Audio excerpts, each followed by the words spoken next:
When you've spent a few $100s on a cheap tabletop grill and ended up with uneven hot spots, flare-ups that singe the food, and a control panel that gets greasy after the first weekend, the regret sticks around longer than the smell of burnt onions. I've seen that story play out too many times to count, and it makes anyone hesitate before dropping another six-figure sum on an outdoor cooking setup. That hesitation is exactly what I felt before I started looking at the COYOTE Outdoor Living 36-inch SL Series built-in NG grill, wondering if it's the kind of purchase that actually pays off or just another shiny thing that will disappoint once you fire it up. Link is in the description if you want to check the product details on Amazon. The biggest fear with any built-in grill is the hidden cost of installation and the risk of picking a unit that looks great on paper but doesn't fit the way you actually cook. A lot of people assume a 36-inch gas grill is a plug-and-play solution, but you quickly learn that it needs a proper natural gas line, a level countertop, and enough clearance for the hood to swing open. If you're not prepared for that, the dream of a seamless outdoor kitchen can turn into a costly renovation nightmare. That's why I dug into how the COYOTE SL Series behaves once it's actually installed, not just how it reads on the spec sheet. First off, the infinity burners are the centerpiece of the heat distribution story.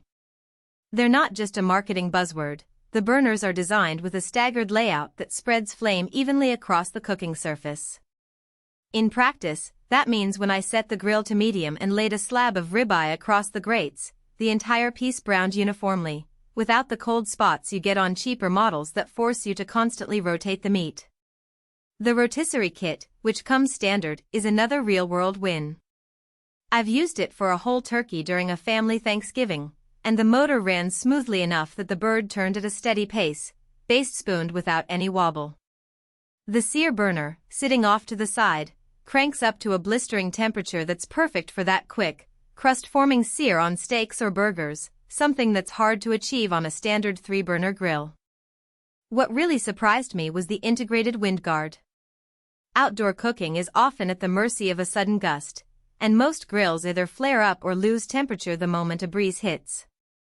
The Windguard on the COYOTE creates a subtle barrier around the burners, which in my experience kept the flame stable even when a late summer wind pushed through the patio.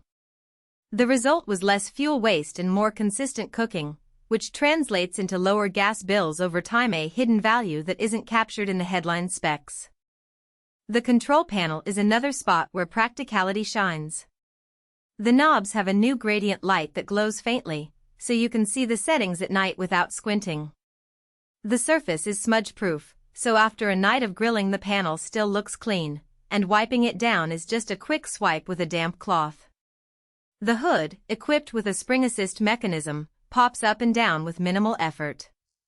On a windy day I was able to open the hood, add wood chips for a quick smoke finish, and close it again without fighting a heavy metal door.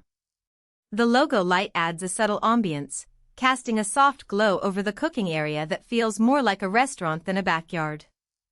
All these features sound great, but there are trade-offs that matter if you're budgeting your outdoor space. Because it's a built-in unit, you're locked into a permanent location. If you move, the grill doesn't travel with you. The price point reflects that permanence, and you'll need a qualified plumber to hook it up to a natural gas line. Most homeowners end up spending an extra $300, $500 on the installation alone. The grill also runs exclusively on natural gas, so if your property only has propane or you rely on a portable tank for other appliances, you'll need to convert or install a new line. That conversion isn't impossible, but it adds a layer of complexity that casual grillers often overlook. Another practical limitation is the lack of side burners or built-in storage. If you like to have a prep station right next to the grill, you'll need to add a separate countertop or cart. The SL Series focuses on the core grilling experience, so it